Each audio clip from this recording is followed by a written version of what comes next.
사무엘상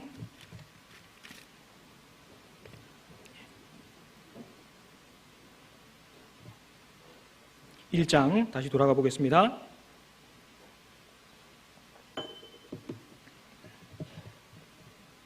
사무엘상 1장 18절 가로되 당신의 요종이 당신께 은혜 입기를 원하나이다 하고 가서 먹고 얼굴에 다시는 수색이 없으니라.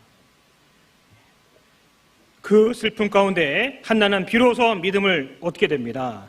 결국 내려가 그 얼굴에 수색이 그치어지게 그렇게 되었는데요. 한나는 결국 하나님의 약속을 또 하나님의 행하심을 받아내게 됩니다. 사무엘을 얻었잖아요. 사무엘을 얻었습니다. 축복은 거기서 그치지 않았습니다. 자, 성경 퀴즈 한번 드려보겠습니다. 한나는 몇 남매를 두었을까요? 외아들 아니었어? 그 뒤에 2장 21절 같이 읽겠습니다. 여호와께서 한나를 권고하사 그로 잉태하여 세 아들과 두 딸을 낳게 하셨고 아이 사무엘은 여호와 앞에서 자라니라. 예. 사무엘을 포함해서 총 4남 2녀 6남매를 두게 됩니다. 그 무자했던 여인이 하나님께 은총을 입었다라고 볼 수 있는 것이죠. 예. 저희 교구에서 이 질문을 퀴즈를 이렇게 한번 냈었는데요. 다 하시더라고요. 예. 사실 무엇보다도 감동적인 것은 한나가 많은 자식을 얻은 것이 아닐 것입니다. 성경에 기록되어 있는 그 한나의 위치는 여호와 하나님의 진술자로 그렇게 나타나 있습니다. 그 앞에 1절 2절을 제가 읽겠습니다. 한나가 기도하여 가로되 내 마음이 여호와를 인하여 즐거워하며 내 뿔이 여호와를 인하여 높아졌으며 내 입이 내 원수들을 향하여 크게 열렸으니 이는 내가 주의 구원을 인하여 기뻐함이니이다. 여호와 같이 거룩하신 이가 없으시니 이는 주밖에 다른 이가 없고 우리 하나님 같은 반석도 없으심이니이다. 여기 1절부터 10절까지는 그 유명한 한나의 기도가 기록이 되어 있습니다. 한나는 정확하게 하나님이 누구인지를 진술하는 그 반열과 위치에 올라가 있는 거예요. 3절 심히 교만한 말을 다시 하지 말 것이며 오만한 말을 너 입에서 나지 말지어다. 여호와는 지식의 하나님이시라 행동을 달아 보시느니라. 한나는 하나님이 어떠한 분이다 라는 정확한 진술을 그의 입을 통해서 하나님이 기록해 하시게 됩니다. 이것이 놀라운 거예요. 이것이 부러운 것입니다. 그 한나가 하나님 앞에 약속을 이끌어내고 믿음으로 그 약속을 받은 것 뿐만 아니라 여호와 하나님을 진술하는 그 아녀자의 위치로 올라가게 된 것이 정말 부럽고 아름다운 거예요. 우리는 기억해야 됩니다. 하나님께서 축복을 주시기 전엔 시험이라는 과정을, 고난이라는 터널을 통과케 하시고 그 이후에 축복을 주시다는 사실을 여러 사람을 통해서 발견할 수가 있는 것입니다. 생각해 보십시오. 한나가 남몰래 서글픈 마음을 머금고 성소에 올라가서 울고 있을 때 그 슬픈 마음에 무엇을 생각하고 있었을까요? 다윗이 자식에게 쫓겨 울며 불며 머리를 부르시고 맨발로 도망갈 때 그 다윗은 마음속에 무엇을 생각하고 있었을까요? 요나가 3일 3야 물고기 뱃속에서 거반 죽은 상태로 지낼 때 그 3일 동안 무엇을 생각하고 있었을까요? 무엇을 생각하고 있었을까요? 바로 하나님이었습니다. 그것은 바로 하나님 자체였습니다. 살리기도 하시고 죽이기도 하시는 하나님, 아프기도 하시고 싸매기도 하시는 하나님, 낮추기도 하시고 높이기도 하시는 하나님, 온통 그 하나님 생각, 그 생각이 있었을 것입니다. 그들은 비록 슬픔은 겪었지만 그 슬픔의 통로를 당당하게 통과하고 축복을 이끌어내었습니다. 한나는 비록 슬픔은 있었지만 결국 마지막 사사 사무엘의 어미가 되지 않습니까? 다윗에게 비록 실패는 있었지만 하나님 마음에 합한 자라는 너무나 아름다운 칭호를 얻는 그 위치에 점하게 됩니다. 철저히 회개한 요나는요, 전혀 가망성이 없어 보이는 니느웨 사람들이 엄청나게 회개하는 그 사명을 완수하게 되는 것입니다. 그들 모두에게는 지륵같이 어두운 터널의 시기가 있었습니다. 마음에 깊은 고통의 시간이 있었던 거예요. 그러나 지나고 보니 더 좋은 것을 주시고자 하신 하나님의 계획이었던 거예요. 우리는 그들의 삶의 모습을 통해서 궁극적으로 하나님께서 우리에게 주시고자 하시는 것이 무엇인지를 발견하게 됩니다. 슬픈 일이 있으실 것입니다.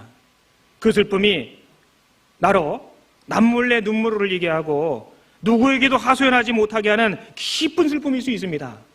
그러나 우리는 끝까지 지켜봐야 됩니다. 끝까지요. 다윗이 그랬던 것처럼, 한나가 그랬던 것처럼, 요나가 그랬던 것처럼, 예레미야가 그랬던 것처럼 우리는 끝을 볼 줄 알아야 되는 거예요. 왜요? 하나님이 계시기 때문에. 하나님이 살아계시다는 것을 믿는다면 섣부른 판단과 선입견을 버리고 끝까지 지키고 우리의 위치를 고수해 봐야 될 것입니다. 어느 날 지하철을 탔습니다. 제가 아니고요. 지하철을 탔는데 어떤 아저씨 한 분이 타게 됩니다. 사람들이 많이 있었는데 그 아저씨가 벌떡 일어나 사람들에게 말하기 시작합니다. 차내에 계신 승객 여러분, 안녕하십니까? 저의 딸이 백혈병에 걸려서 지금 병원에 있습니다. 그래서 이렇게 말문을 이어가고 있었습니다. 그때 사람들이 술렁이기 시작을 했습니다. 야, 딸을 팔아먹냐? 그렇게 돈이 궁하냐? 이런 짓까지 하냐? 사람들은 술렁술렁거리기 시작했습니다. 한동안 말이 없던 아저씨는 상기된 얼굴로 아무 말 없이 계속 서 있었습니다. 그리고 그 아저씨는 이 말을 했다고 합니다. 오늘 그 딸이 수술을 받습니다. 제발 단 1초만이라도 기도해 주시지 않겠습니까? 그렇게 얘기를 했다는 거예요. 순간 열차 안은 숨소리도 안 들릴 만큼 조용해졌다고 합니다. 사람들은 무슨 생각을 했을까요? 방금 전까지 무슨 생각하셨습니까? 저도요, 그 글을 마저 읽어내려가기 전까지 무슨 생각을 하고 있었는지 제 양심이 잘 알고 있습니다. 끝까지 봐야 되는 거예요. 내 곁에 사람이 실수하고 있을 수 있습니다. 내 곁에 있는 사람이 나를 아프게 할 수도 있는 거예요. 내가 처해 있는 이 상황이 나를 모질게 아프게 할 수도 있습니다. 그러나 그게 끝이 아니기 때문에 끝까지 잠잠하고 기다리고 지켜볼 필요가 있을 것입니다. 포기하지도 말고 선입견을 버리고 우리 주님께서 가장 사랑하시는, 가장 사랑을 많이 갖고 계신 그 주님께서 우리를 어떻게 대하시는지, 우리에게 어떻게 응답하시는지 끝까지 기다려봅시다. 밤이 캄캄할수록 하늘의 별은 더욱 반짝반짝 빛나게 되지 않겠습니까? 주께서 심지가 견고한 자를 평강의 평강으로 지키시리니 이는 그가 주를 의뢰함이니이다. 심지가 견고한 자는 하나님께서 평강으로 지켜준다고 되어 있습니다. 그 심지가 견고하다라는 뜻이요, 다른 번역본의 성경에 보면은요, 마음이 주께 머무는 사람은, 그리고 또 마음이 한결같은 사람은, 그리고 또 생각을 주께만 고정시킨 사람은 주께서 평강의 평강으로 지키시리니 이렇게 되어 있는 거예요. 우리가 그러합니다. 비록 다소간의 어려움이 있고 슬픔이 있고 전혀 해결될 기미가 안 보이는 그런 상황에 처해 있다 할지라도 우리는 기도할 수 있습니다. 사방팔방이 둘러 엎어지고 막혀진 것 같지만 하늘 위쪽은 뚫려 있거든요. 우리는 그럴 때 주님을 바라볼 수 있을 것입니다. 한 군데만 도착했습니다. 누가복음 6장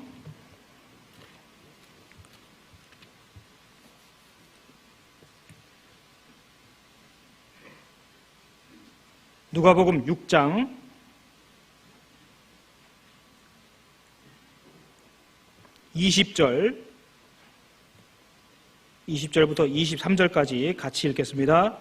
예수께서 눈을 들어 제자들을 보시고 가라사대 가난한 자는 복이 있나니 하나님의 나라가 너희 것이며 이제 줄인 자는 복이 있나니 너희가 배부름을 얻을 것이며 이제 우는 자는 복이 있나니 너희가 웃을 것이며 인자를 인하여 사람들이 너희를 미워하며 멀리하고 욕하고 너희 이름을 악하다 하여 버릴 때에는 너희에게 복이 있도다. 그날에 기뻐하고 뛰놀라. 하늘에서 너희 상이 큼이라. 저희 조상들이 선지자들에게 이와 같이 하였느니라. 마음에 슬픔이 있으신 분들 많이 계시죠? 그러나 성경은 그 눈에, 모든 눈에 눈물을 씻기우는 분이 계시고 그 날이 있을 것이라고 말씀하고 계십니다. 이제 우는 자는 복이 있나니 너희가 웃을 것이요 곧 웃게 될 것입니다. 우리는 믿음으로 끝까지 그 일을 감당하고 또 그러할 수 있도록 하나님께 기도하며 서로 격려하고 의지하고 주님 오실 때까지 그렇게 살아가야 되겠습니다.